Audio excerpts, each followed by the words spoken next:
ഇന്ന് അത്ര സുഖമുള്ളൊരു ദിവസമായിരുന്നില്ല. അപ്പോൾ വിചാരിച്ചു ഒരു പെയിൻറ്റിങ് ചെയ്യാമെന്ന്.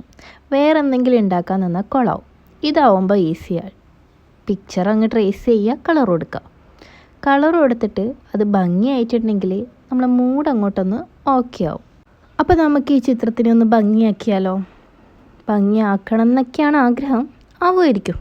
അപ്പോൾ അതിനായിട്ട് ഞാനിവിടെ ഈ ഒരു ബ്രഷ് പെന്നും എടുത്തിട്ടുണ്ട്, പിന്നെ ആക്രിലിക് കളറും എടുത്തിട്ടുണ്ട് കേട്ടോ. രണ്ടും കൂടി യൂസ് ചെയ്തിട്ടാണ് ചെയ്യുന്നത്. ബ്രഷ് പെൻ ആകുമ്പം കുറച്ചുകൂടി ഈസിയാണ്. അതാവുമ്പോൾ കുറച്ച് സമയം ഇരുന്നാൽ മതി.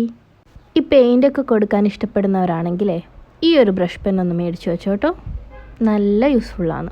ഒട്ടിയും നുണയൊക്കെ പറഞ്ഞിരുന്നതാ ചിത്രം ഏകദേശം പകുതിയായി കേട്ടോ. കഥ പറയാൻ തുടങ്ങിയാലേ നിർത്താൻ പറ്റില്ല. വർത്താനം പറഞ്ഞുകൊണ്ടേയിരിക്കും. വീണ്ടും വർത്താനം പറഞ്ഞുകൊണ്ടിരിക്കുക. അപ്പോൾ ആദ്യം ഞാനതിൻ്റെ അവിടെയൊക്കെ കുറച്ച് പുല്ലുണ്ടായില്ലേ, അതിനൊക്കെ ലൈറ്റ് ഗ്രീൻ ബ്രഷ് പെൻ വെച്ചാൽ കൊടുത്തത് കേട്ടോ.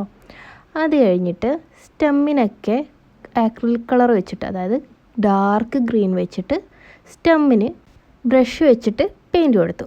അതിന് ശേഷം നമ്മൾ പൂവിൻ്റെ സെൻറ്ററിലെല്ലാം യെല്ലോ കളറും അതിൻ്റെ പെറ്റൽസിനെല്ലാം റെഡ് കളറും കൂടി അടിച്ചു കൊടുത്തിട്ട് നമ്മൾ ബ്രഷ് പെൻ വെച്ചിട്ട് ഈ ഒരു ലൈറ്റ് ബ്ലൂ വെച്ചിട്ട് ബാക്ക്ഗ്രൗണ്ട് മൊത്തം അങ്ങോട്ട് കവർ ചെയ്യുവാണ്.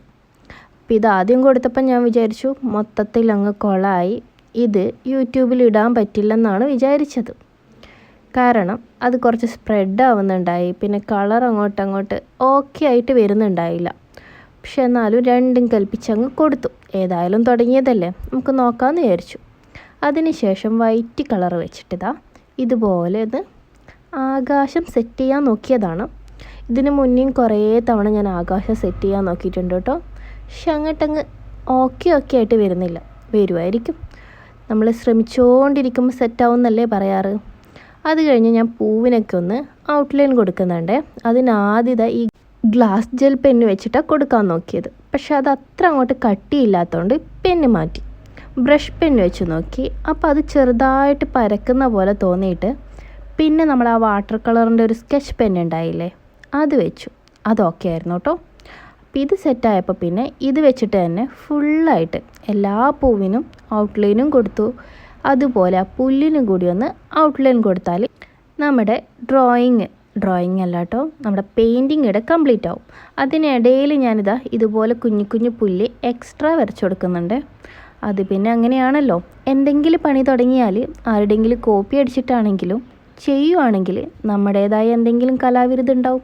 എന്നിട്ടോ മിക്ക ദിവസങ്ങളിലും അതങ്ങോട്ട് കളാവുകയും ചെയ്യും. പെയിൻ്റ് അടിയുടെ കഴിഞ്ഞു കേട്ടോ. അപ്പോൾ ഓക്കെ, ബൈ.